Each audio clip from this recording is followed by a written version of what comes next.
ওকে,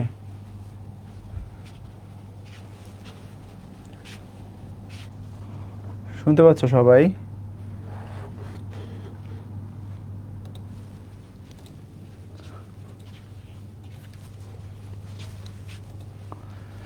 কি খবর বাচ্চারা? আওয়াজ দাও, বুঝছো কিনা, মানে শুনতেছো কিনা?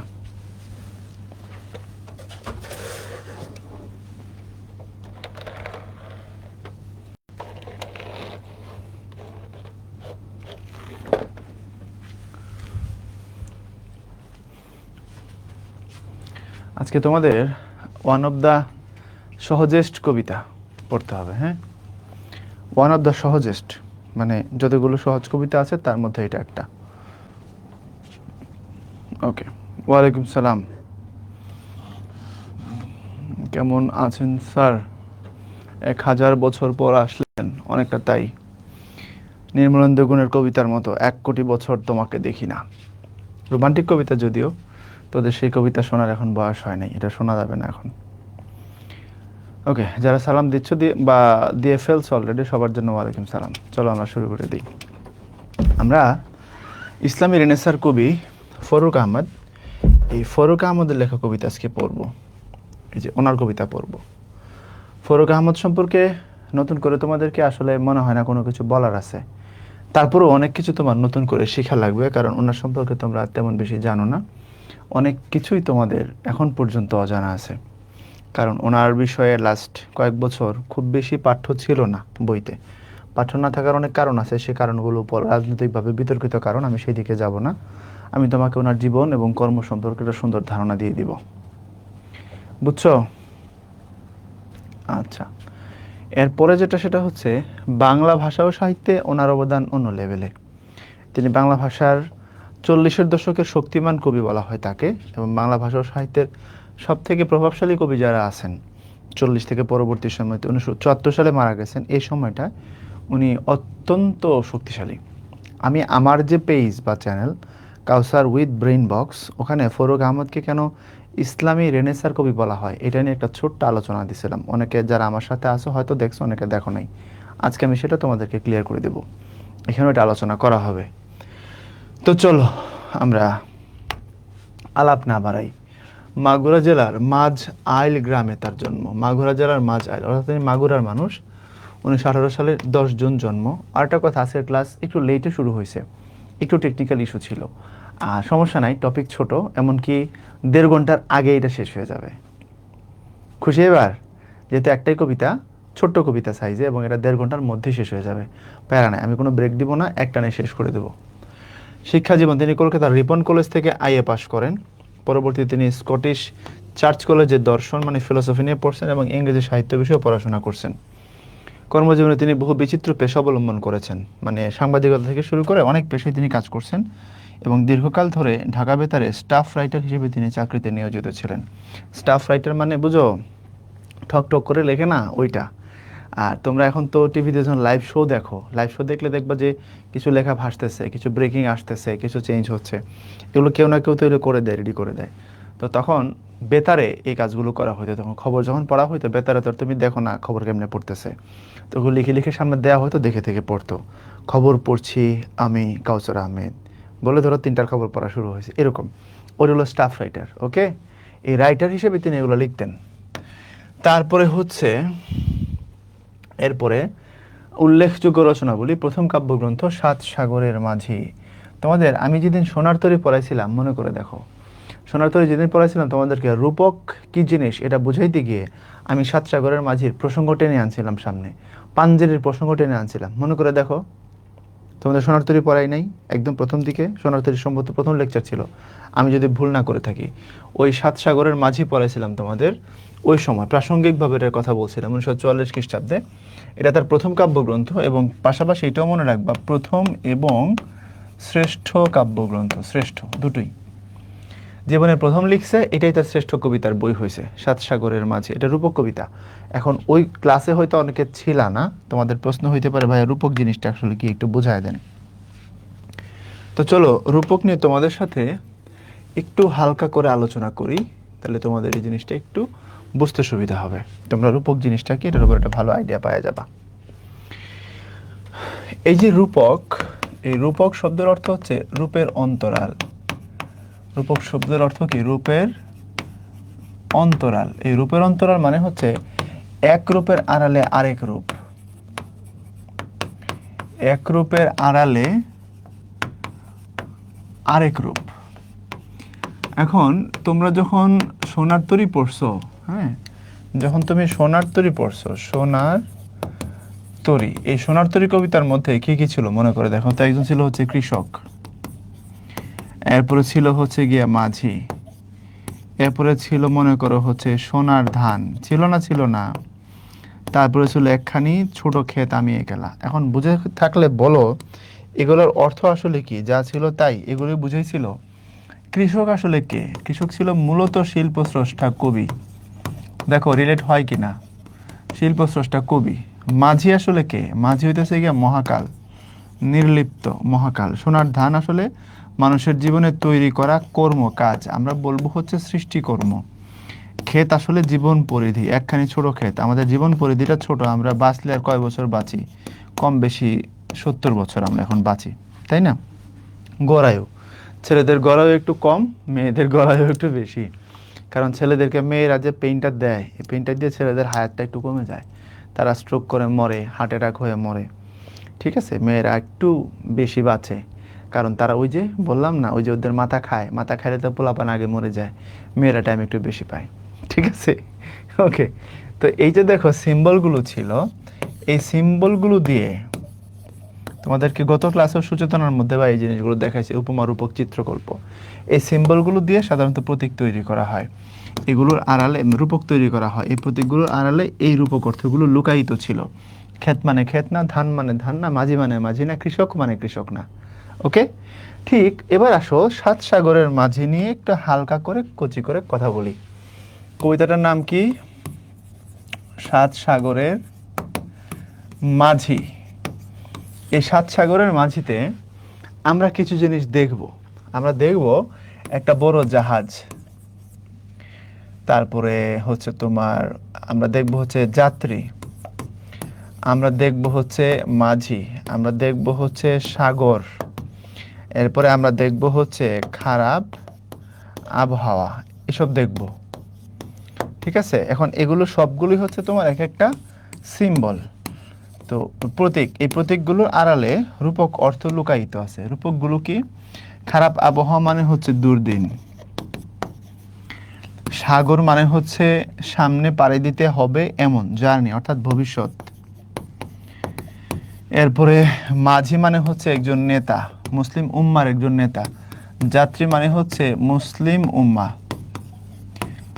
মুসলিম উম্মা। আর জাহাজ মানে হচ্ছে মাধ্যম, যেটা দিয়ে আমরা সমস্যাকে রিকভার করব। এখন আসো, ওনাকে বলা হয় ইসলামী রেনেসার কবি। এই পয়েন্টটা নিয়ে যদি ব্যাখ্যা না করি তাইলে তুমি এই জিনিসগুলো কিছুই ধরতে পারবে না।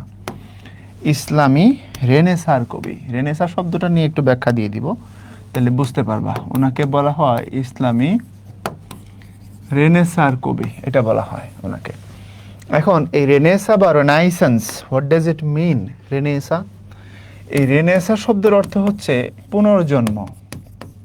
রেনেসা মানে কি? পুনর্জন্ম বা নবজাগরণ। রেনেসা শব্দের অর্থ পুনর্জন্ম বা নবজাগরণ। এটাকে ইংলিশে বলা হয় রিবার্থ, অথবা বলা হয় রিজেনারেশন। রিজেনারেশন এটা বলা হয়, হ্যাঁ, রিবার্থ বা রিজেনারেশন। এই রেনেসা শাব্দিকভাবে যদি ধরো, এই শব্দটা মূলত একটা ফরাসি শব্দ, ফরাসি শব্দ। এখন আসো তার ব্যাখ্যা নিয়ে আলাপ করি। একটা সময় ইউরোপে খুব ক্লাসিক, খুব ধ্রুপদী শিল্প সাহিত্য এসবের চর্চা হইতো। কত বছর আগে সেটা? আজকে থেকে 2 থেকে 2500 2324 বছর আগে খুব ক্লাসিক শিল্প সাহিত্যের চর্চা হইতো। এখন সাহিত্যে ক্লাসিক বললে বুঝবা এর মধ্যে নষ্টামি আছে বা অশ্লীলতা আছে। ঠিক আছে, এটা আজকে ব্যাখ্যা দিয়ে ক্লিয়ার করব না, ভবিষ্যতে আরেকদিন দিব। কারণ আজকে ওই ব্যাখ্যাটাই গেলে ডিটেলে করতে গেলে আবার এই টপিকটা তুমি ধরতে পারবে না। তো এখন ওই ক্লাসিক শিল্প সাহিত্যের চর্চা অনেক বছর ধরে চলে এবং একটা পর্যায়ে গেলে রাষ্ট্রের শাসকেরা এগুলোকে বন্ধ করে দেয়। তুমি দেখবা অনেক ভাস্কর বিভিন্ন ভাস্কর্য বানাইছে, মূর্তি বানাইছে, খুবই অশ্লীল দেখতে, তাই না? নারী দেহের খুব অশ্লীল উপস্থাপনের মূর্তিগুলোর মধ্যে আছে, এবং এগুলোকে পাবলিক বলতেছে শিল্প। খেয়াল করে দেখো শিল্পের সংজ্ঞাটা আসলে কোন জায়গায় না দাঁড় করাইছে। তারপরে দেখবা নায়িকা ছোটখাটো কাপড় পরে ক্যামেরার সামনে এসে অভিনয় করছে, শর্ট দিছে, এখন সেই বলতেছে কি আমি সাহসী দৃশ্য অভিনয় করেছি। সো এটা নাকি সাহসী দৃশ্য। সো এইসব ভুংবাং কাজ কিন্তু হয়। তো ওই ক্লাসিক শিল্প সাহিত্য যেটা চলতো আর কি একটা সময় বলতে গেলে, পরে যখন যাজকরা ক্ষমতায় আসে ইউরোপে, ধর্মযাজকরা কিন্তু লম্বা টাইম ধরে চালাইছে ইউরোপের বিভিন্ন দেশ, তখন তারা এসব শিল্প সাহিত্যের চর্চা বন্ধ করে দেয়। বন্ধ করে দিলে এটা মোটামুটি 800-900 বছর ধরে এটা বন্ধ থাকে, এবং পরে চতুর্দশ শতক বলা হয়, এটা 1300 সালের পরে আর কি, চতুর্দশ শতকে ইতালির ফ্লোরেন্সে, হ্যাঁ, ইতালির ফ্লোরেন্স শহরে এটা আবার নতুন করে চালু হয়। অর্থাৎ এই ক্লাসিক শিল্প সাহিত্যের চর্চা একসময় হইতো হইতো হলো প্রাচীন গ্রিসে। এই গ্রিসে হইতো, গ্রিসের এথেন্সে, যেমন সফোক্লিস খুব বিখ্যাত নাটক লিখছে ইডিপাস, ওইসব হইতো আর কি। তো গ্রিস কেন্দ্রিক এই চর্চাটা ছিল, পরে আশপাশও ছড়াই গেছিল। একটা সময় পরে এটাকে বন্ধ করে দেয়া হয়, বন্ধ করে দিলে অনেক বছর ধরে বন্ধ থাকে, পরে আবার এটা নিউলি শুরু হয় ইটালির ফ্লোরেন্সে। ক্লিয়ার এ পর্যন্ত? ইটালির ফ্লোরেন্সে যে শুরু হইল, এটাকে বলা হয় ইউরোপীয় রেনেসা বা ইউরোপীয় রেনাইসেন্স। অর্থাৎ ইউরোপে শিল্প সাহিত্যের আবার নবজাগরণ, পুনর্জন্ম। পুনর্জন্ম মানে আগে ছিল, মাঝখানে বন্ধ হয়েছে, আবার চালু হয়েছে। অর্থাৎ ইউরোপীয় শিল্প সাহিত্য একটা সময় ছিল, এরপরে বন্ধ হয়েছিল, এরপরে আবার চালু হয়েছিল। এই জন্য তারা বলা হয় রেনেসা, এই জন্য তারা বলা হয় রেনাইসেন্স। বুঝছো না বুঝো নাই? তো ইউরোপে রেনেসা হয়েছিল কোথায় হয়েছিল? ইটালির ফ্লোরেন্সে। এই হলো হিসাব। এখন তাহলে ইসলামী রেনেসা কি? রেনেসা শব্দের অর্থ যদি হয় পুনর্জন্ম বা নবজাগরণ, তাহলে এক সময় থাকবে, পরে বন্ধ হবে, তারপরে আবার চালু হবে, এই তো কথাটা। এখন ইসলামে কি ছিল, তারপরে এটা কিভাবে বন্ধ হইলো, তারপর কি আবার চালু হইলো, এই হলো কথা। আসো দেখাই। হযরত উমর রাদিয়াল্লাহু তাআলা আনহুর সময়টাকেও তুমি যদি ধরো, তুমি দেখবা যে হযরত ওমরের সামনে ভূমধ্যসাগর পাড়ি দিয়ে আসা রোমানরা খুব শক্তিশালী রাজ্য ছিল তাদের, ইটালির রোম কেন্দ্রিক। তারা আয়সা বলতো আমাদেরকে হামলা করেন না, আমাদের উপরে অ্যাটাক করেন না, যদি আপনার লাগে বলেন আমরা আপনাকে নজরানা বা উপহার দিয়ে যাচ্ছি, বলে তারা উপহার দিয়ে আসতো। ক্লিয়ার? তাইলে তুমি দেখো এমন একটা সময় মুসলমান খলিফার সামনে আসা খ্রিস্টানরা হাঁটু গেড়ে বসে বলতেছে আমাদেরকে অ্যাটাক করেন না। ক্রুসেডের সময় দেখো গাজী সালাউদ্দিন আইয়ুবীর সামনে কেউ দাঁড়াইতে পারে নাই। তুমি এর আগে দেখো, হ্যাঁ, খালিদ ইবনে ওয়ালিদের সামনে কেউ দাঁড়াইতে পারে নাই। তাহলে ইসলামের একটা খুব শক্তিশালী সময় ছিল, তাই না? আব্বাসীয় খেলাফতের সময় তো অন্যান্যরা ইসলামকে খুব ভয় পাইতো, এবং জ্ঞান বিজ্ঞানে মুসলমানরা ছিল তখন পৃথিবীতে আগে। বাইতুল হিকমা নামে প্রথম পৃথিবীর যে গবেষণাগার 830-32 খ্রিস্টাব্দে এটা প্রতিষ্ঠা হয়েছিল ইরাকের বাগদাদে। মুসলমানদের হাত ধরে এসব হয়েছে, কিন্তু পরে মুসলমানরা এখান থেকে আস্তে আস্তে সরে গেছে, বিশেষ করে উসমানীয় খেলাফতের পরে। উসমানীয় খেলাফতের পতন হয়েছে 1923 সালে, প্রথম বিশ্বযুদ্ধে যখন অটোমান সাম্রাজ্য পরাজিত হয়। তোমরা সুলতান সুলেমান দেখো না, এই সুলতান সুলেমান যে সাম্রাজ্য প্রতিষ্ঠা করছিল তুরস্ক কেন্দ্রিক, এটাই উসমানীয় সাম্রাজ্য বা উসমানীয় খেলাফত। তো উসমানীয় খেলাফতের পতন হয় 1923 সালে। যখন উসমানীয় খেলাফতের পতন হয়, পরবর্তীতে ইসরায়েল রাষ্ট্র প্রতিষ্ঠিত হয়, ইহুদিদের পাওয়ার বাড়ে, খ্রিস্টানদের পাওয়ার বাড়ে, তখন মুসলমানরা আস্তে আস্তে অবদমিত হইতে থাকে, মুসলমানরা মায়ের খাইতে থাকে। এবং ফরুক আহমেদের উত্থানটার টাইম দেখো তুমি 1940 সালের পরে, অর্থাৎ মুসলমানরা তখন মায়ের খাওয়া শুরু হয়েছে। আর এদিকে দেখো 1948 সালে ইসরায়েল রাষ্ট্র প্রতিষ্ঠা হয়েছে, আরব ইসরায়েল যুদ্ধ তৈরি হয়েছে। বুঝছো?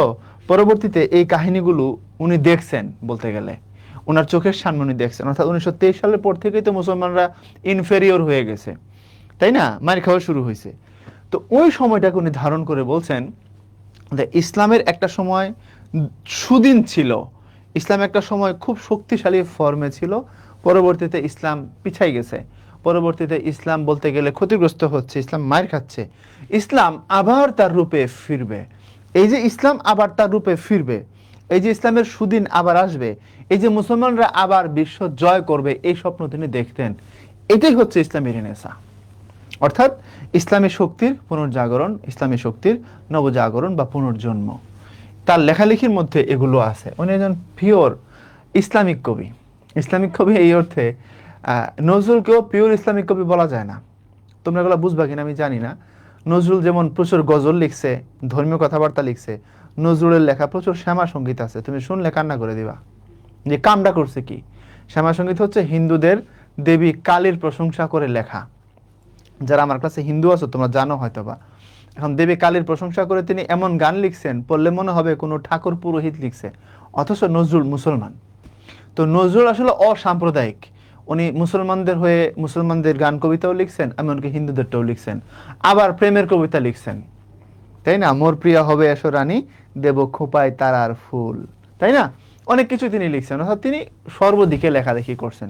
পিওর ইসলামিক ফ্রেমওয়ার্কের ভিতরে নজরুল ছিলেন না, কিন্তু পিওর ইসলামিক ফ্রেমওয়ার্কটাকে বলা যায় মেনটেন করেছেন যিনি বাংলা ভাষা ও সাহিত্যে, ফরুক আহমদ একজন।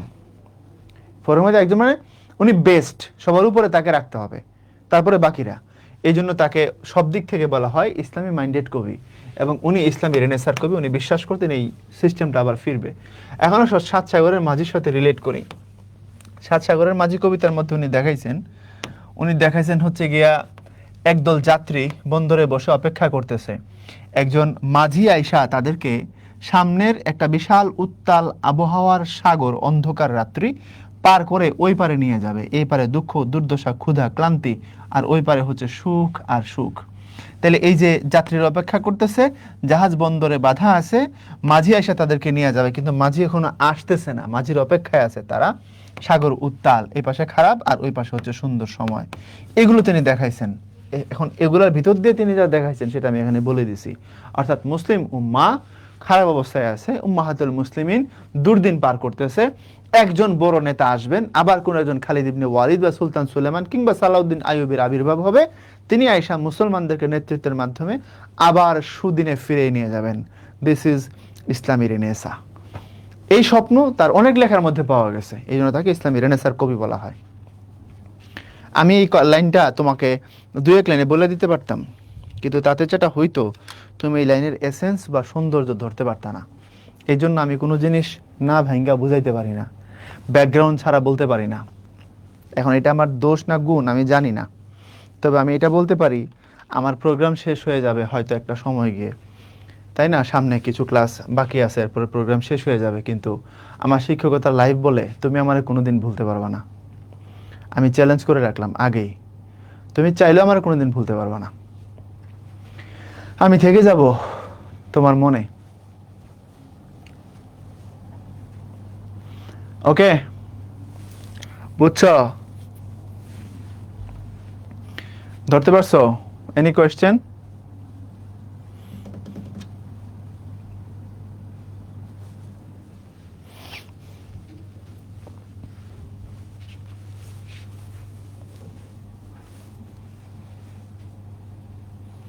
Any question?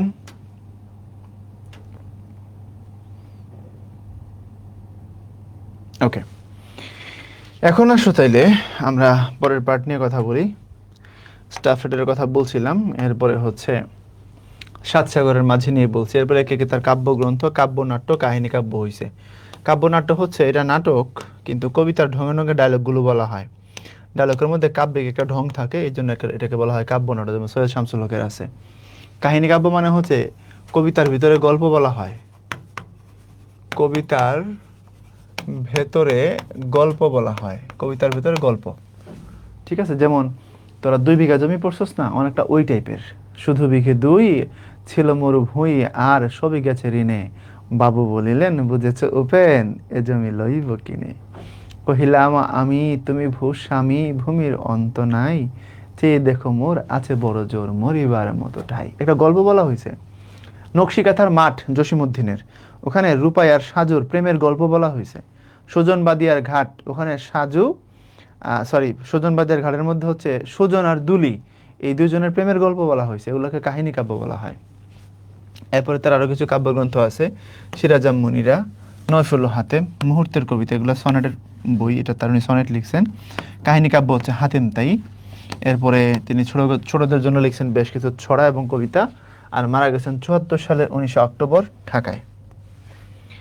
এরপরে আসো আমরা পদ্মা কবিতা নিয়ে পড়বো। ওনার বাড়ি যেহেতু মাগুরা, ঢাকায় আসলে তিনি নিশ্চয়ই পদ্মা পাড়ি দিয়ে আসতেন। পদ্মা নিয়ে ভাই বলতে গেলে আমার অভিজ্ঞতার কথা তোদেরকে তো শোনাইতে হবে। আমার এখানে একটা ব্যাপক বিস্তর অভিজ্ঞতা আছে, আমি তোদেরকে একটু বলি, শুনবি? 2018 সালের বর্ষাকাল, 18 সালের বর্ষা, সম্ভবত অগাস্ট, এরকম অগাস্ট সেপ্টেম্বর, সেপ্টেম্বর বা অগাস্ট মাস, 18 সাল। আমি তখন খুলনায় ওরাকল কোচিংয়ে ক্লাস নিতে যাই। ওরাকল একটা বিসিএস কোচিং, ওখানে আমি ক্লাস নিই 18 সালতে, 18 এবং 19 2 বছর টানা আমি ক্লাস নিছি ওইখানে। তো ওরাকল কনফিডেন্স কোনো কিছু বাদ দিই নেই। আর 20 সাল থেকে আমি উদ্ভাসের যে উত্তরণ আছে বিসিএস প্রতিষ্ঠান, ওইখানে ক্লাস নিতাম। তো এবছর জানুয়ারিতে যেহেতু চলে আসছি, এখন আর নিচ্ছি না আর কি। এখন তো আমার নিজের প্রতিষ্ঠান আছে ত্রয়ী, ওটা নিয়ে আমি ব্যস্ত। তো এখন ওখান থেকে যখন আসি, হ্যাঁ, সাধারণত আগের দিন সন্ধ্যায় ক্লাস শেষ করে আমি রাতের গাড়িতে আসতাম না, টায়ার্ড লাগতো, আমি ঘুমাইতাম। সকালবেলা ভোরবেলা একদম ফার্স্ট টিপ ধরতাম। লঞ্চ পারাপার আর হচ্ছে ফেরি পারাপার, দুই রকমের বাস থাকতো। ফেরি পারাপার হচ্ছে বাস আইসা সরাসরি ফেরিতে উঠতো, আর লঞ্চ পারাপার হচ্ছে ওই পারে আইসা বাস নামাই দিবে, যাত্রী আইসা লঞ্চে উঠবে, ওরাই লঞ্চ বুক করে রাখে, ওই লঞ্চ এ পারে নিয়ে আসলে আরেকটা গাড়িতে এসে উঠবে। এটা একটু দ্রুত হইতো আর কি, লঞ্চ পারাপারে দ্রুত করা যাইতো। তো গাড়ি হলো গিয়া লঞ্চ পারাপার, টুঙ্গিপাড়া এক্সপ্রেস। আমি আসি ওপারে নামছি সকালবেলা, তখন কত বাজে আর, 9টা হবে, সকালের গাড়ি ধরে আসছি। তো পদ্মা তখন উত্তাল, তখন তো ব্রিজের কাজ চলে। তো মাওয়া ঘাটে দেখবি পদ্মার যে শাখা, পদ্মা কিন্তু এই পারে, মূল পদ্মা হচ্ছে মুন্সিগঞ্জের দিকে। এখন পদ্মা ব্রিজের উপর দিয়ে গেলে দেখবি যে মূল পদ্মার যে ধারা, এটা হলো এই দিকে ঢাকার পাশে যেটা, আর শরীয়তপুরের পাশে যেটা সেটা একটু ক্ষীণ, মূল পদ্মাটা হচ্ছে এই পারে। তো ওই দিন পদ্মার অবস্থা খারাপ, আকাশে একটু মেঘ, খুব বেশি বাতাস নাই, কিন্তু ঢেউ এক একটা ভাই বিশ্বাস করে এমনে মারে, সেই মনে হয় দুতলা বিল্ডিং এর সমান, দেখলে মনে হয়। আমি সাঁতার জানি, পানি ভয় পাই। সাঁতার জানলেই তুমি পদ্মার যে হচ্ছে অবস্থা, ওখানে তুমি সার্ভাইভ করতে পারবে না, বাহাদুরি করার কিছু নাই। তো পদ্মার লঞ্চ পারাপারের লঞ্চ কত বড় আর হয় বুঝতেই পারো। তো ওই দিন আবার আমি সব সময় যেটা করতাম, সকালবেলা ওখানে আসার একটা কারণ হচ্ছে এটা, লঞ্চের নিচতলায় ভাত এবং ইলিশ মাছ পাওয়া যেত ডালের চচ্চড়ি দিয়ে। যারা খাইছস তোরা জানো সেই মজা ওইটা। লঞ্চের ডাল কেন জানি এত মজা হয়, ডালের চচ্চড়ি। আর 1 পিস ইলিশ দিত, 1 প্লেট ভাত, ডালের চচ্চড়ি, 100 টাকা। আমি খাইতাম প্রতি মানে ট্যুরে। তো আমি ওই দিন খাওয়া দাওয়া করে নিচেই বসে রয়েছি, সাধারণত লঞ্চের উপরে এসে বসি, ওই দিন আমি নিচেই ছিলাম। তো যখন ভাই পদ্মা মাছ পদ্মায় আসছে, একদম লঞ্চ দুলাইতেছে, তখন এক মহিলা আর তার এক মেয়ে, মেয়েটার বয়স কত হবে, 10-11 বছর, ছোট মেয়ে, আর মহিলা, তারা কান্না শুরু করছে। আমার 2 হাত ধরছে দুইজন ঠিক আছে, এই হাতে একজন, এই হাতে একজন, ধরে যে সেই কান্না, মহিলা মানুষ তো ভয় পাইছে। এখন আমি নিজে পাইছি ভয়, ওরা আমার হাত ধরে টানে, আমি ওদের সান্ত্বনা দিতেছি। আর পদ্মার মূল ধারা যেহেতু এই পারে, মানে আসল ঝাঁকিটা কাছাকাছি আইসা পাইছি, এবং এরপরেই শেষ। তো সবাই বলতেছে আপনারা হইচই করেন না, আপনারা এই কিছুক্ষণ পরেই আমরা পার হয়ে যাব, পার হয়ে যাব, আইসা পড়ছি, আইসা পড়ছি। কিন্তু এমন ঢেউ বাড়ি দিতেছে, জাস্ট একটা উদাহরণ দিলে বুঝবি, ভিতরে এত বেশি পানি ঢুকছে, আমার গায়ে যে শার্ট ছিল ওটা ভিজে গেছে। আমি তড়িঘড়ি করে শার্টটা খুলে টান দিয়ে ব্যাগে রেখে একটা টি শার্ট পরছি ব্যাগ থেকে বের করে, মানে এমন ভাবে ভিজাইছে। এখন এক হাতে মেয়ে ধরছে আর এক হাতে মা ধরছে, ধরে টানে আর কান্না কাটি হইচই দুজনে। আমার কি ভয়, আমি ওদের বুঝাচ্ছি, আমার নিজের কলেজায় পানি নেই, আমার নিজেরই কলেজা শুকিয়ে গেছে। আমি ওদের মোটিভেশন দিচ্ছি, ব্যাপার না, এসে পড়ছি যে দেখেন। এইরকম ঝাঁকুনি মাখুনি খায়া কোনো রকমে আল্লাহ রহমত করছে, আমরা এই পারে এসে পৌঁছাইছি। শেষটা শুন, কি জন্য এত বড় কাহিনী কইলাম। যখন এসে লঞ্চ ভিড়লো, আমার 2 হাত ছাড়া দিয়া মা আর মেয়ে ধুরুস করে নেমে গেল আমার আগে দিয়া, হাত ছাড়া দিয়ে দুজনে ধুম করে নেমে এসে পড়ছে। আচ্ছা এখন আমি বলতেছি না তারা আমার কাজে করে নামাবে, যেহেতু একটা বিপদ আমরা পার করে আসছি, আল্লাহ পার করছে, আমার হাত ধরে ওরা টানাটানি করছে, তো ওরা তো এটা বলবে যে at least এটা বলুক যে আল্লাহ রহমত করছে ভাই, আসেন আমরা নেমা যাই, বা আমরা নামতেছি, বা ধন্যবাদ আপনি আমাদেরকে সান্ত্বনা দিচ্ছেন ইত্যাদি। আসলে একটা কথা থাকে না, বুঝুস নাই, পুরা 20টা মিনিট মা মেয়ে আমার হাত ধরে টানলো। তো এখন কিছু না বলে ওরা সামনে দিয়ে সুর করে নেমে চলে গেল। আমি বলো তো তাকায় দেন, মানুষ এত স্বার্থপর, নদী পার হইলো, হাত ছেড়ে দিল, ডান নেমে গেল। বুঝছস ভাই, পদ্মার কিছু রূপ আমি দেখছি, বাট ওই দিনেরটা ছিল খুবই টেরিবল। আমি এটা এখনো আমার এই কবিতা পড়াইতে আসলে মনে পড়ে। এবার কবিতার ভিতরে কি বলছে, কবিতায় পদ্মার 2টা দিক বর্ণনা করা হয়েছে। এক, পদ্মার ভয়াবহতা, দুই, পদ্মার উপকার। এইটাই, আর কিছু না। সো আমরা আশা করব তুমি এমনি বুঝতে পারবা। পদ্মা ভয়াবহ, পদ্মা, পদ্মার অপর একটা নাম আছে এই নদীটার, কীর্তিনাশা। তোরা কি এটা শুনছস? পদ্মার আরেক নাম কি? কীর্তি নাশা। এটা পদ্মার আরেক নাম। পদ্মার আরেক নাম কীর্তিনাশা। এটা একটা নাম পদ্মার, কারণ মানুষের কীর্তি সে নাশ করে। শরীয়তপুরে প্রচুর ভাঙ্গন হয়, রাজবাড়িতে ভাঙ্গন হয়, দেখবি মানুষের ঘর বাড়ি গোরস্থান মসজিদ মন্দির কোনো কিছু বাদ দেয় না।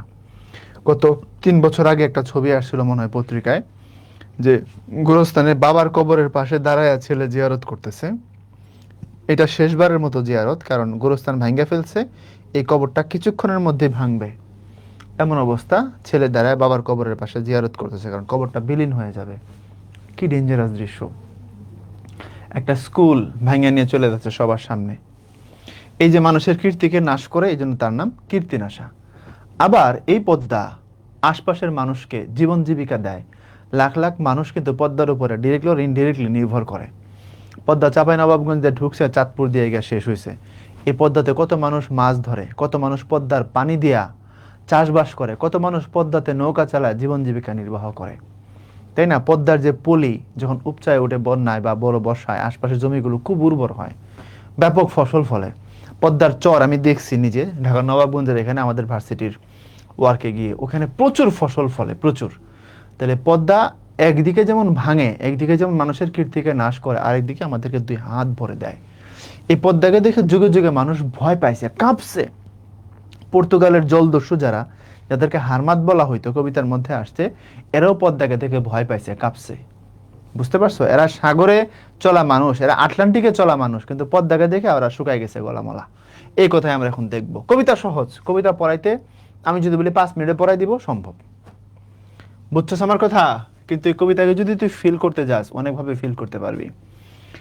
অনেক ঘূর্ণিতে ঘুরে পেয়ে ঢের সমুদ্রের স্বাদ, জীবনের পথে পথে অভিজ্ঞতা কুড়ায়ে প্রচুর, কেঁপেছে তোমাকে দেখে জলদস্যু দুরন্ত হারমাদ। দেখছস? এই হারমাদ, এই হারমাদ মানে হচ্ছে পর্তুগিজ জলদস্যুদেরকে বলা হইতো, পর্তুগিজ জলদস্যুদেরকে হারমাদ বলা হইতো। হারমাদ মানে হইতেছে খারাপ লোক, ডাকাত টাইপের মানুষ। খুব নিষ্ঠুর হলে তারা বলা হয় হারমাদ। এই যে মনপুরা দ্বীপ আছে না, ভোলার একটা দ্বীপ আছে মনপুরা, এই মনপুরা দ্বীপে একসময় পর্তুগিজ জলদস্যুরা থাকতো। কবিতার মধ্যে বলছে এরা, এই যে ভাস্কো দা গামা, এই তো হলো ইউরোপ থেকে প্রথমবার এখানে উপমহাদেশে আসবার জলপথ আবিষ্কার করছিল, এবং সে আসছিল কালিকট বন্দরে ভারতে। পরবর্তীতে ইউরোপের 5টা জাতির মধ্যে সবার আগে আসছে কারা? পর্তুগিজরা না? তো পর্তুগিজরা আসছে, ডাচরা আসছে, নেদারল্যান্ডের মানুষ, ডেনমার্কের লোক যারা ডেনিশ, ওরা আসছে, ইংরেজরা আসছে এবং ফরাসিরাও আসছে। 5 জাতি আসছিল ভারতে। তো এর মধ্যে বলতেছে অনেক ঘূর্ণিতে ঘুরে পেয়ে ঢের সমুদ্রের স্বাদ, অর্থাৎ পর্তুগিজরা এরা অনেক ঘূর্ণিতে ঘুরছে, অনেক সমুদ্র ওরা দেখছে, সমুদ্রের সাথে ওদের অনেক হিসাব কিতাব। জীবনের পথে পথে অভিজ্ঞতা কুড়ায় প্রচুর, অর্থাৎ জীবনের বিভিন্ন পথে তারা প্রচুর অভিজ্ঞতা কুড়াইছে। মানে এরা বুঝাতে চাচ্ছে এটা ওদের এক্সপার্টিজ অনেক বেশি। পর্তুগিজরা তো জন্মগতভাবেই তো নাবিক, নরওয়ের মানুষ তো জন্মগতভাবেই জেলে, মাছ ধরে খায়। আমাদের মতো জেলে মনে করো না, অনেক আধুনিক জেলে। নরওয়ে দেশটা কেমন, মানুষগুলো কেমন, দেখলেই তো বুঝো। ওই হালানকে দেখলেই তো বুঝো। ওরা আগে ডাকাত ছিল, ভাইকিংস বলা হইতো।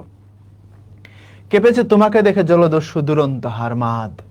বলছে অনেক ঘূর্ণিতে ঘোরার পরে পেয়ে সমুদ্রের স্বাদ, অর্থাৎ সমুদ্রের উপর অনেক অভিজ্ঞতা অর্জন করার পরে, এই যে জীবনের পথে পথে অভিজ্ঞতা কুড়ায় প্রচুর, তারপরেও কেঁপেছে তোমাকে দেখে, তোমাকে দেখে কাঁপছে জলদস্যু দুরন্ত হারমাদ। তাদের অনেক অভিজ্ঞতা আছে, অনেক সাহস আছে, সাগরের উপরে প্রচুর নলেজ আছে, তারপরে তোমার দেখে কলজা শুকাই গেছে। তোমার তরঙ্গ ভঙ্গে বর্ণ তার হয়েছে পাণ্ডুর। তোমার তরঙ্গ ভঙ্গ, তরঙ্গ ভঙ্গ মানে হচ্ছে গিয়া ঢেউয়ের শক্তি, তরঙ্গ ভঙ্গ মানে হচ্ছে ঢেউয়ের প্রকোপ। এটাকে দেখে তোমার তরঙ্গ ভঙ্গে বর্ণ, বর্ণ মানে হচ্ছে রং, কালার, তার হয়েছে পাণ্ডুর। পাণ্ডুর মানে হচ্ছে ফ্যাকাশে, রক্ত শূন্য, মনে কর লাল রক্ত সাদা হয়ে গেছে গা। অনেক সময় বলি না আমরা, ও ভয় পাইছে, ভয়ে নীল হয়ে গেছে, ভয়ে কেমন জানি মুখ শুকাই গেছে, এটা বলে ফ্যাকাশে কালার। এটাই হচ্ছে পাণ্ডুর। বলছে এত অভিজ্ঞতা, এত সাহস, কিন্তু তোমার তরঙ্গ ভঙ্গে বর্ণ তার হয়েছে পাণ্ডুর, তোমার দেখা পাণ্ডুর হয়ে গেছে, শুকাই গেছে গা। সংগ্রামী মানুষ তবু দুই তীরে চালায় লাঙল, কঠিন শ্রমের ফলে শস্য দানা পেয়েছে প্রচুর। সংগ্রামী মানুষ অর্থাৎ এদেশের মানুষ যারা সংগ্রামী, those who are the fighters, তবু দুই তীরে চালায় লাঙল, দুই তীরে তারা চাষাবাদ করে কঠিন শ্রমের ফলে শস্য দানা পেয়েছে প্রচুর, তারা প্রচুর শস্য দানা পাইছে, অর্থাৎ চাষবাস করে প্রচুর তারা কামাইছে, প্রচুর তারা ফলাইছে, এটা বলছে। বোঝা গেছে? বলছে সংগ্রামী মানুষ দুই তীরে কি করছে, লাঙল চালায় তোমার থেকে শস্য দানা পাইছে। উর্বর তোমার চরে ফলাইছে পর্যাপ্ত ফসল, জীবন মৃত্যুর দ্বন্দ্বে নিঃসংশয় নির্ভীক জোয়ান, সবুজের সমারোহে জীবনের পেয়েছে সম্বল। What a line! এখানে কৃষক না থাকলে কেউ এই জায়গায় রিলেট করতে পারবে না, আমি বললেও লাভ নাই, মানে কৃষক পরিবারের কেউ হলে বুঝতে পারবে বেশি।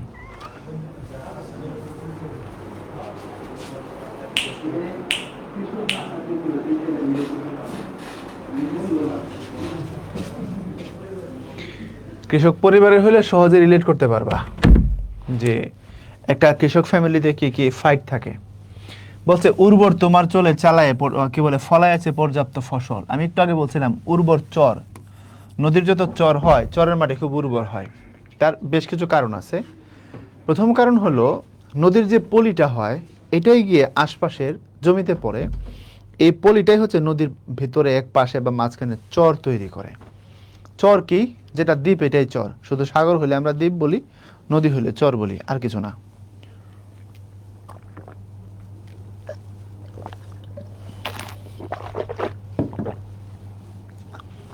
আর কোনো পার্থক্য নাই। এখন এই নদীর চরে প্রচুর পরিমাণে ফসল ফলে।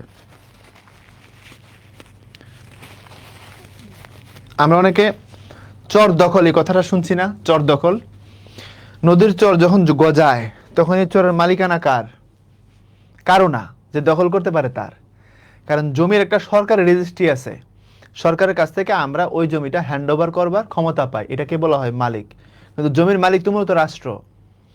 আমার নামে 10 বিঘা জমি আছে, মানে ওই জমিটা আমি হ্যান্ড ওভার করতে পারবো চাইলে, জমির ট্যাক্স সরকারকে রাইট টাইমে দিতে হবে, ঠিক আছে, এটাই মালিকানা। এখন নদীতে যখন চর গজায়, এই চর তো সরকারের রেজিস্ট্রিকৃত জমি না, তখন যে যতটুক দখল করতে পারে ততটুক তার হয়ে যায়। ওই চর খুব উর্বর হয়, চরের মধ্যে মানুষ বছরের একটা সিজন ওইখানে থাকে, গরু বাছুর নিয়ে চলে যায়, ফসল টসল ফলায়, তারপরে সবকিছু নিয়ে আবার ফিরে আসে। তো ওই চর খুব উর্বর হয়। উর্বর তোমার চরে ফলাই আছে পর্যাপ্ত ফসল। পদ্মার চরে বিশেষ করে তরমুজ ব্যাপক ফলে। কেউ যদি এখানে থাকে এমন, তার গ্রামের বাড়ির সাথে সে রিলেট করতে পারে, সে বুঝতে পারবে। মিষ্টি আলু প্রচুর ফলে, একটু দোআঁশ মাটি টাইপের মাটি হয়, চরম মাটি। জীবন মৃত্যুর দ্বন্দ্বে নিঃসংশয় নির্ভীক জোয়ান, সবুজের সমারোহে জীবনের পেয়েছে সম্বল। পরীক্ষায় প্রশ্ন করে এখান থেকে, জীবন মৃত্যুর দ্বন্দ্বের নিঃসংশয়। নিঃসংশয় মানে যার মধ্যে কোনো সংশয় নাই, দ্বিধা নাই, কনফিউশন নাই। কে? যারা পদ্মার চরে কাজ করে, যারা পদ্মায় কাজ করে, জীবন মৃত্যুর দ্বন্দ্বে তারা নিঃসংশয়, তারা নির্ভীক। জোয়ান, জোয়ান মানে হচ্ছে মূলত সেনা, নির্ভীক সেনা। এখানে জোয়ান মানে আমরা সৈনিক হিসেবে ধরে নিব।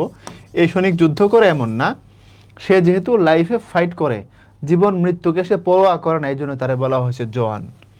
সবুজের সমারোহে জীবনের পেয়েছে সম্বল। অর্থাৎ যেসব মানুষ পদ্মার চরে কাজ করে, যেসব মানুষ পদ্মার চরে ফসল ফলায়, তাদেরকে বলা হয়েছে তারা নির্ভীক, তারা জীবন মৃত্যুর দ্বন্দ্বে ভয় পায় না, তারা জোয়ান, তারা সৈনিক, এবং তারা সবুজের সমারোহে জীবনের পেয়েছে সম্বল।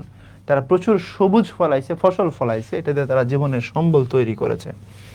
এই পর্যন্ত একটা ভাব। এখানে তোমার উর্বর তোমার চরে তারা ফসল ফলাইছে, তারা জীবন আর মৃত্যুকে তারা ভয় পায় না, এই প্রশ্নে তারা নিঃসংশয়, তারা পাত্তাই দেয় না, তারা নির্ভীক, তারা হচ্ছে জোয়ান, এবং সবুজের সমারোহে জীবনের পেয়েছে সম্বল। তারা লাইফের সম্বল তৈরি করছে। এইভাবে কিভাবে? সবুজের সমারোহে। সবুজের সমারোহ এই অর্থে বুঝাইছে, যদি সিম্পলি আমি এটাকে এক্সপ্লেইন করি, ফসল ফলাইছে, ফসল ফলায় তারা জীবিকা নির্বাহ করছে। বর্ষায় তোমার স্রোতে গেছে ভেসে সাজানো বাগান।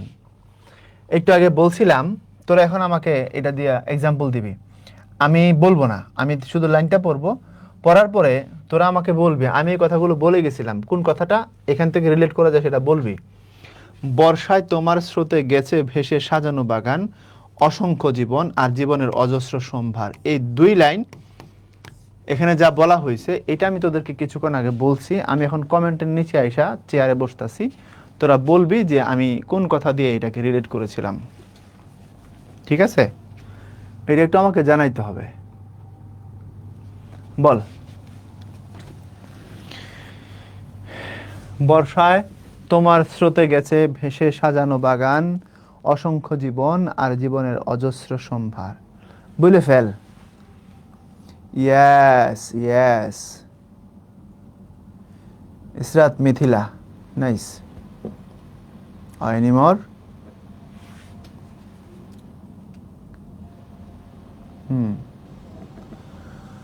ওই যে গোরস্থানের কবর ভাসাই না চলে গেল গা, স্কুল নিয়ে গেল গা। হ্যাঁ, ইয়েস, বাবার কবর, রাইট।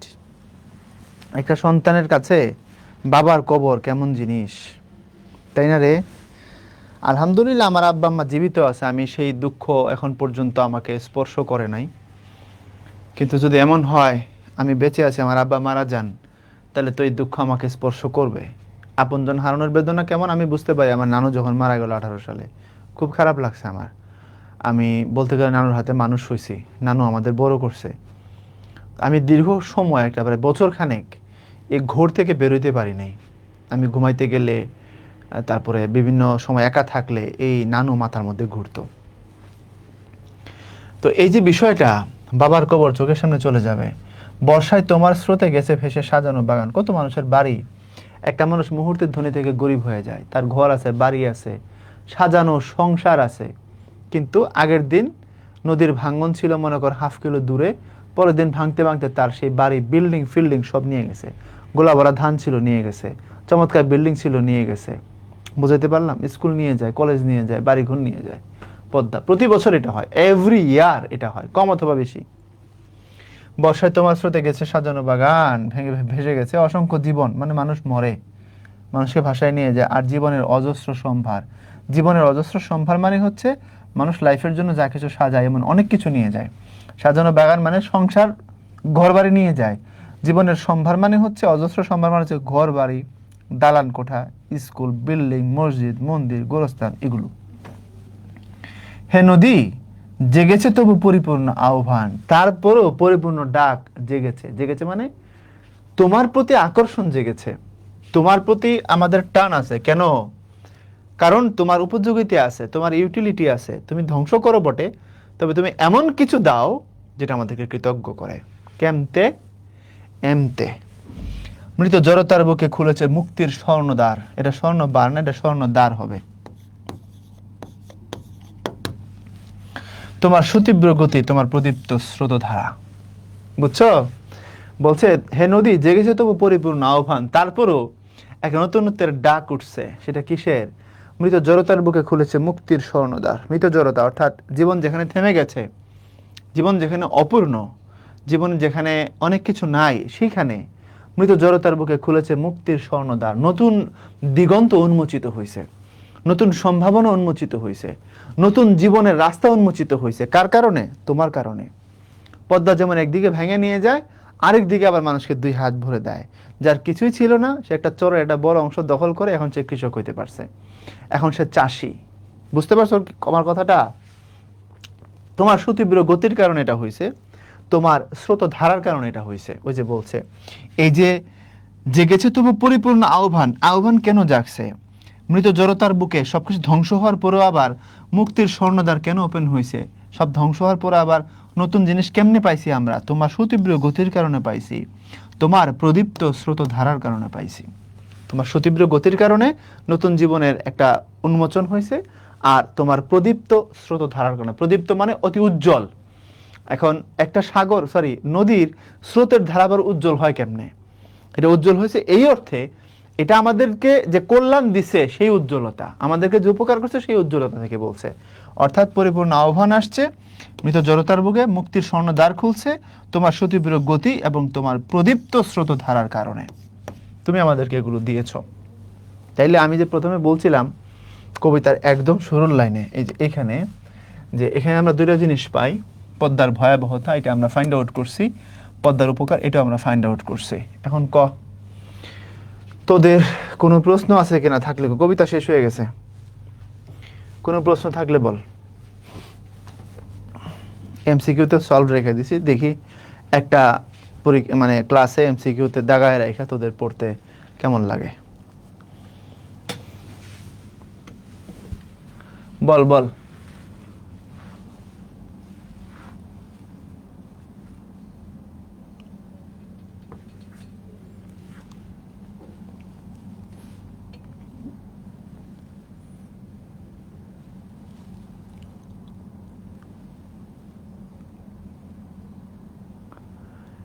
হ্যাঁ তো তাই, সনেট 14 লাইনের কবিতা, ছোট কবিতা। ওকে, তারপরে বলো আর কিছু। প্রশ্ন নাই, ক্লিয়ার? আচ্ছা ওকে, এখন আসো তাইলে আমরা পরের পার্টে চলে যাই। আমি তো শুরুতেই বলছিলাম ওয়ান অফ দ্য সহজেস্ট কবিতা, না বলি নাই? বলি নাই? শুরুতেই তো বলছি এটা সহজ কবিতা। তো ভাববস্তু গভীর আছে। ভাববস্তু গভীর এই অর্থে, তুমি যদি ফিল করো, তুমি যদি অনুভব করো। কবিতা 5 মিনিটে শেষ হয় না, কবিতা প্রায় 15 মিনিটের মতো লাগছে।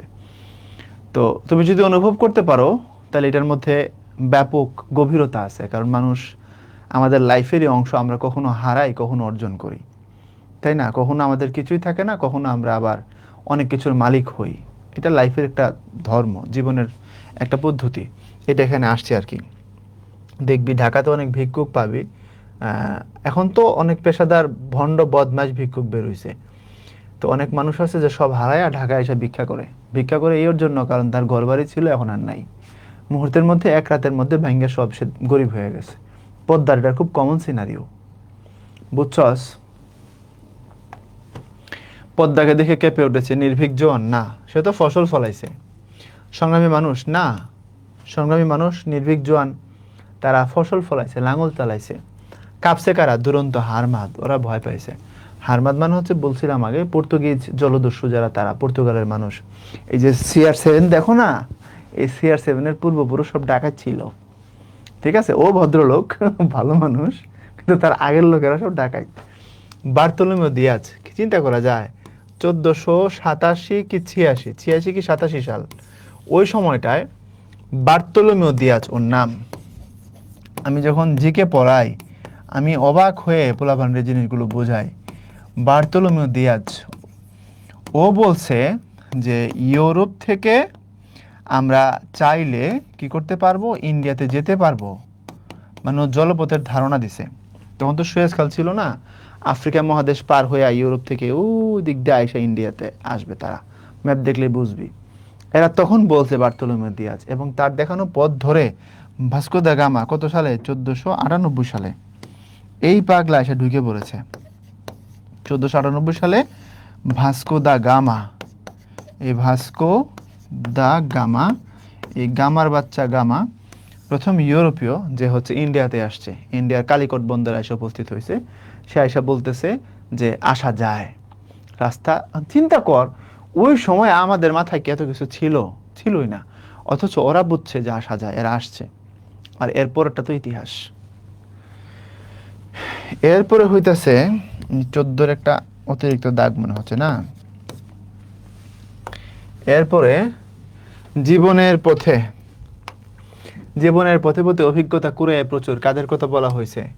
জলদস্যুরা। আমরা কবিতার প্রথম লাইনেই পড়ছি, জীবনের পথে পথে প্রচুর অভিজ্ঞতা কুড়াইছে, পেয়ে ঢের সমুদ্রের স্বাদ, অনেক সমুদ্র তারা দেখছে, প্রচুর অভিজ্ঞতা এবং এক্সপার্টিস তাদের ছিল। তারপরেও তারা এখানে আইসা খেয়ে হারায় ফেলছে। তারা তোমারে দেখা ভয় পাইছে, তোমার তরঙ্গ ভঙ্গে বর্ণ তার হয়েছে পাণ্ডুর, শুকাই গেছে গা দেখা। আচ্ছা, তোরা একটু আমাকে জানাইস যে এরকম উত্তর আগে থেকে মার্ক করে থাকলে ভালো, নাকি আগের মতো যেমনটা পড়াইছি ফ্রেশ আমি মার্ক করে দিব, কোনটা ভালো?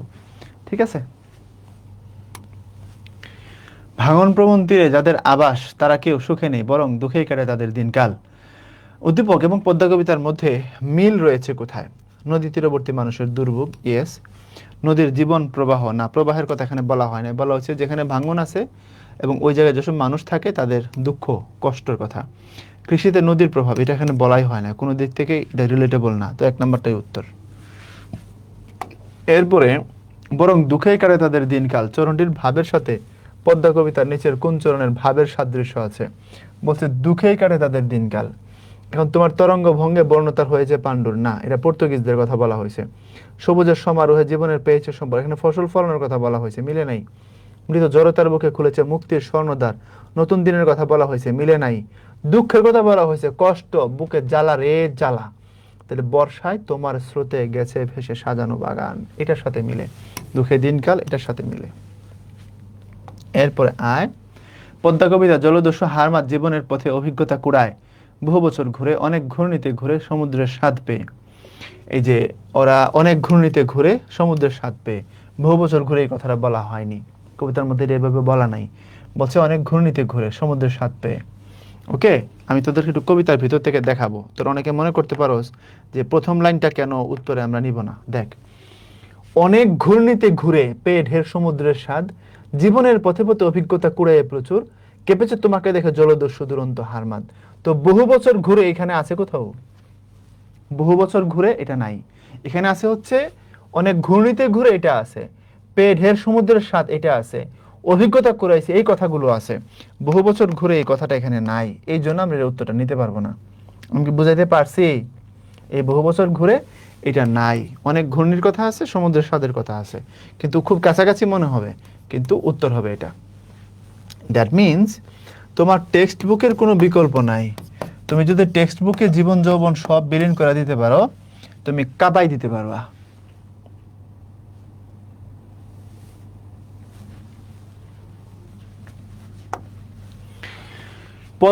পদ্মা তীরবর্তী মানুষদের সংগ্রামী মানুষ বলার কারণ, সর্বদা যুদ্ধ করতে চায় বলে, প্রকৃতির সঙ্গে সংগ্রাম করে বাঁচে বলে, লড়াই করে খাদ্যশস্য ফলায় বলে।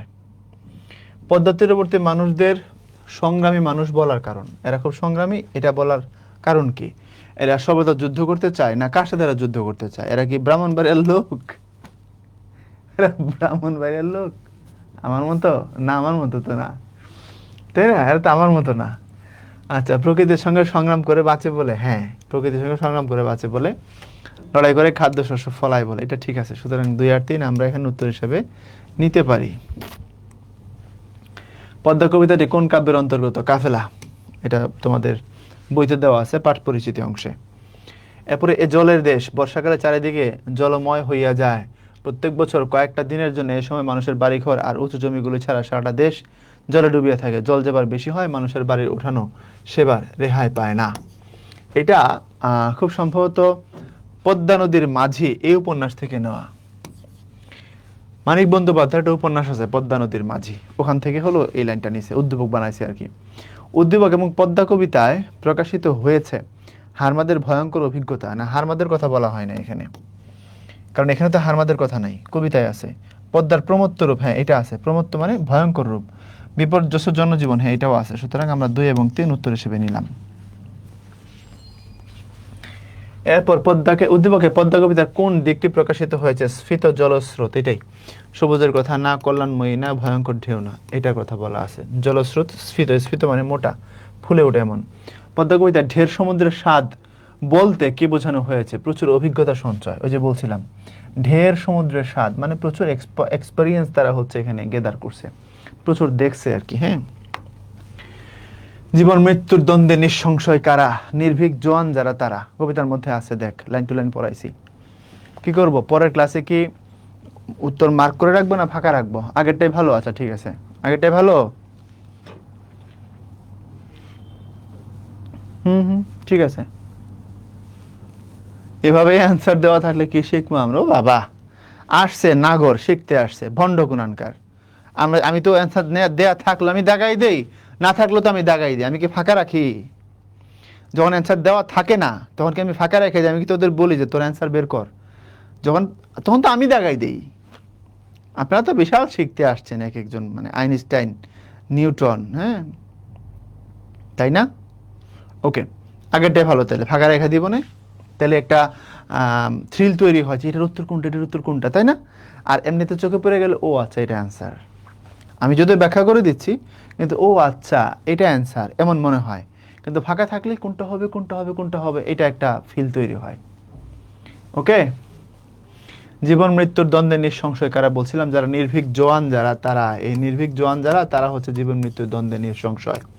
পদ্মার দুই তীরে কারার আঙুল চালায়, যারা জীবন মৃত্যুর দ্বন্দ্বে নিঃসংশয়। একই জিনিস দুইভাবে প্রশ্নে আসছে। আমি তোদের কবিতার ভিতরে না দেখাই আনি যে আমার এই কথার সাথে বাস্তবতার মিল আছে কিনা।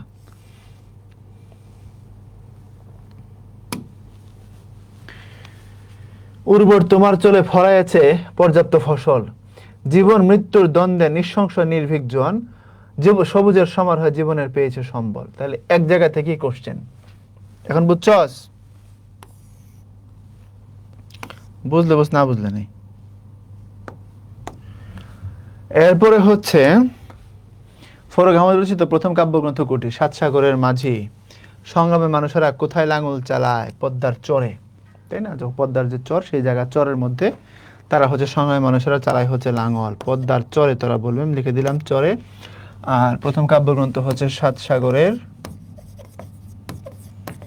মাঝি। আমার সব থেকে পছন্দের কবিকে আমি তোদের বলছি কোনোদিন কোনো ক্লাসে, প্রসঙ্গক্রমে বলি নাই না?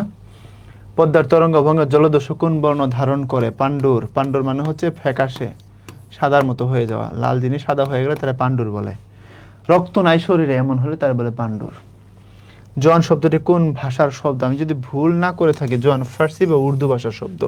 এটা মিলাই নিস, বইতে দেওয়া আছে ফার্সি উর্দু ভাষার শব্দ জোয়ান। হিন্দি হইতে পারে, বাট হিন্দি না এটা। আমার সব থেকে পছন্দের কবি হচ্ছেন জসিমউদ্দিন।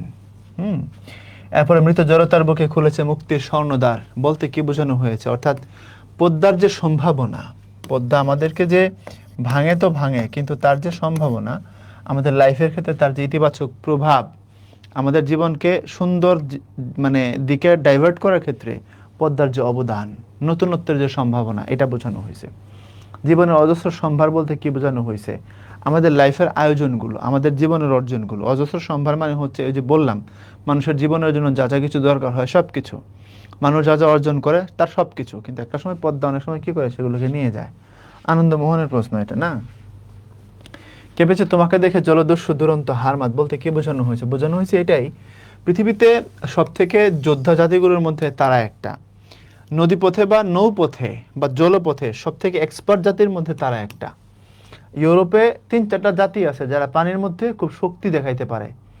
একটা হচ্ছে ব্রিটিশরা। পৃথিবীতে সব থেকে শক্তিশালী নৌবাহিনী ছিল ব্রিটিশদের, এবং স্টিল যদি সব থেকে স্ট্রং 3টা নৌবাহিনী ধরা হয়, একটা নৌবাহিনী হচ্ছে ব্রিটিশ নেভি। বুঝাতে পারলাম না মনে হয়। সামরিক দিক থেকে টোটাল সামরিক শক্তিতে সবার উপরে কে? যুক্তরাষ্ট্র, তারপরে রাশিয়া, তারপরে চায়না, তারপরে ইন্ডিয়া, এভাবে। কিন্তু তুমি যদি বলো একটা সেগমেন্ট ধরো সেনা নৌ বিমান বাহিনীর মধ্যে, যদি তুমি নেভি ধরো, তাহলে টপ 3-4টা নেভির একটা হচ্ছে ব্রিটিশ নেভি। ওকে, ব্রিটিশরা সমুদ্রে অনেক পাওয়ারফুল, ঠিক এমনিভাবে পর্তুগিজরাও সমুদ্রে অনেক পাওয়ারফুল, খুবই পাওয়ারফুল এরা। সো এই যে পৃথিবীর সব থেকে শক্তিশালী জাতির মধ্যে একটা, যারা সমুদ্রে পাওয়ারফুল, এরাও সমুদ্র দেখে এত অভিজ্ঞতা সঞ্চয় করার পরেও আমাদের এখানে আসা পদ্মারে দেখা শুকায় গেছে, এটা বলছে। কথা কি এবার বোঝা গেল? বাংলাদেশ কয় নাম্বারে স্যার? বাংলাদেশের সামরিক শক্তিতে আমি যদি ভুল না করি বাংলাদেশ 36 বা 38 এরকম। 41 ছিল, এখন একটু আবার উপরের দিকে আসছে, 40-র ভিতরে, 35 থেকে 40-র ভিতরে। বাংলাদেশ একেবারে খারাপ না বেটা, নিজের দেশ নিয়ে এত ইনফেরিয়র হইস না। তো কেঁপেছে তোমাকে দেখে জলদস্যু দুরন্ত হারমাদ। জলদস্যু দুরন্ত হারমাদ তোমার দেখে কাঁপছে। কাঁপছে মানে হচ্ছে পৃথিবীর সব থেকে নির্ভীক বলে যারা পরিচিত জলের মধ্যে, বা যারা জলদস্যু, তারা পর্যন্ত তোমার দেখে কাঁপছে। কঠিন শ্রমের ফল শস্যদানা পেয়েছে প্রচুর। অর্থাৎ এই উক্তি ব্যাখ্যা করো, মানে যারা কৃষক, ফল না ফলে, যারা কৃষক পদ্মার চরে যারা চাষাবাদ করছে, এই চাষাবাদের কারণে তারা প্রচুর পরিমাণে শস্যদানা পাইছে। এটা বোঝাইছে আর কি, পদ্মার সম্ভাবনা নিয়ে বলছে এই কথাটা। এরপরে জীবন মৃত্যুর দ্বন্দ্বে নিঃসংশয় নির্ভীক জোয়ান, অর্থাৎ আমাদের বাংলাদেশের মানুষ যারা হচ্ছে চাষি বা যারা হচ্ছে কৃষক, তারা জীবন মৃত্যুর দ্বন্দ্বে নিঃসংশয়, তারা নির্ভীক, তারা পদ্মার চরে চাষবাস করে ফসল ফলাইছে। বর্ষায় তোমার স্রোতে গেছে ভেসে সাজানো বাগান, এটা আর ব্যাখ্যা করার দরকার নেই, অনেক হয়েছে। আচ্ছা, এরপরে সৃজনশীল। আমি এখানে উদ্দীপক বোঝাই দিব, কিন্তু প্রশ্ন আমি ধরাই দিব না, তাহলে তুমি ধরতে পারো উদ্দীপক বোঝাই দিব। প্রমত্তা পদ্মার সর্বগ্রাসী রূপ নিয়ে বিখ্যাত শিল্পী আব্দুল আলিমের সর্বনাশা পদ্মা নদী নামে বহুল প্রচলিত একটি গান রয়েছে। নদী তীরবর্তী মানুষের হাহাকার ভরা দীর্ঘশ্বাস গানটিতে ফুটে উঠেছে। গানের একটি অংশে বলা হয়েছে, পদ্মারে তোর তুফান দেখা পরাণ কাপে ডরে। মানে পদ্মারতে যখন ঝড় উঠে, তুফান মানে ঝড়, ঝড় দেখে পরাণ কাপে ডরে মানে প্রাণ কাপে ভয়ে। ফেইলা আমায় মারিস না তোর সর্বনাশা ঝরে, অর্থাৎ তোর ঝড়ের মধ্যে ফেলে আমারে তুই মারিস না। অর্থাৎ তার গানের মধ্যে, আব্দুল আলিমের গানের মধ্যে পদ্মা নদীর প্রমত্তা রূপ, কঠিন রূপ প্রকাশ হয়েছে সর্বনাশা পদ্মা নদী নামে। তোমরা এক কাজ করবা, তোমরা ইউটিউবে যাবা, ইউটিউবে গিয়ে এটা লিখে সার্চ করবা, সর্বনাশা পদ্মা নদী লিখে ইউটিউবে লিখে সার্চ করবা, গানটা শুনে ফেলাইবা ফ্রিতে, গানের মূল থট সহজে বুঝতে পারবা, তারপরে এই প্রশ্নটা সুন্দর করে অ্যান্সার করবা। উদ্দীপকের সাথে পদ্মা কবিতার কোন দিকটির সামঞ্জস্য লক্ষ্য করা যায় ব্যাখ্যা করো। এরপর উদ্দীপকটি পদ্মা কবিতার আংশিক রূপায়ণ, এত সহজ প্রশ্ন বইয়ে দিছে কেন, তো মূল বইয়ের প্রশ্ন। উদ্দীপকটি পদ্মা কবিতার আংশিক রূপায়ণ মাত্র, এত সোজা প্রশ্ন না দিলেই হইতো। দেখেই বোঝা যাচ্ছে এখানে পদ্মার প্রমত্তা রূপ ধ্বংসের কথা বলা হয়েছে, কবিতার মধ্যে ধ্বংসের কথাও বলা হয়েছে, কবিতার মধ্যে সম্ভাবনার কথাও বলা হয়েছে। প্রশ্ন বেশি সহজ, অত সোজা প্রশ্ন আসবে না রে। ওকে, তো আমরা শেষ করব এখন। বল তোদের কোনো প্রশ্ন আছে কিনা, আমরা শেষ করব। এটা ছিল লাস্ট স্লাইড।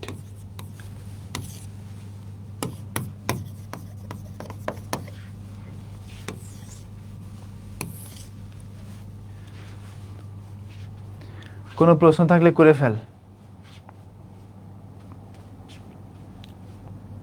স্যার কি কি নোট করব, জ্ঞানমূলক থেকে সৃজনশীল পর্যন্ত, আর কবিতার ভেতরের গুরুত্বপূর্ণ শব্দাবলী। আমার কাছে কোনো কিছু জানতে চাও কিনা? স্যার একদিন ইংরেজি ক্লাস নিয়েন না, আমি ইংরেজি ক্লাস নিই না, আর আগে নিতাম বাচ্চাকালে, এখন আর নেই না, বলেই তো গেলাম লাস্ট দিন। ওকে ওকে,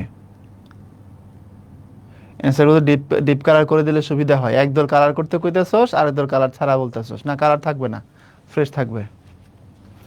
আমাদের কয়টা গল্প কবিতা আছে? 12-24টা সিলেবাসে আছে, আর সহপাঠ 2টা, সব মিলে 26টা ফার্স্ট পেপারে। কোশ্চেন নাই। ওকে, ক্লাসটা ভালো ছিল, ধন্যবাদ। আর কোনো কিছু?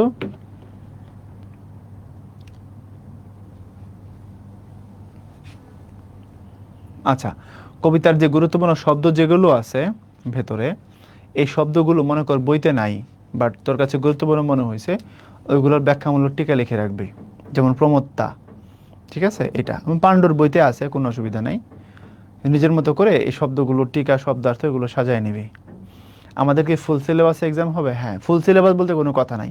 সিলেবাস কোভিড আসার কারণে কি হয়ে গেছিল, শর্ট হয়ে গেছিল। সিলেবাস মানে সিলেবাস, শর্ট আর ফুল এই কথা বলার কোনো মানে হয় না। আমি শিক্ষামন্ত্রী হইলে বইতে যা আছে সব দিয়ে দিতাম। এখন তো বইতে যা আছে তার থেকে মানে কমের ভিতরেও কম, তাই না? কমের ভিতরে কম দেওয়া বেটা, 12টা গদ্য দেওয়া, অথচ বইতে আছে 30টা, 30-60টা আছে, এর মধ্যে 24টা হলো সিলেবাস, অর্ধেকেরও কম। আমি হলে সব দিয়ে দিতাম। বাইচা গেছিস গা।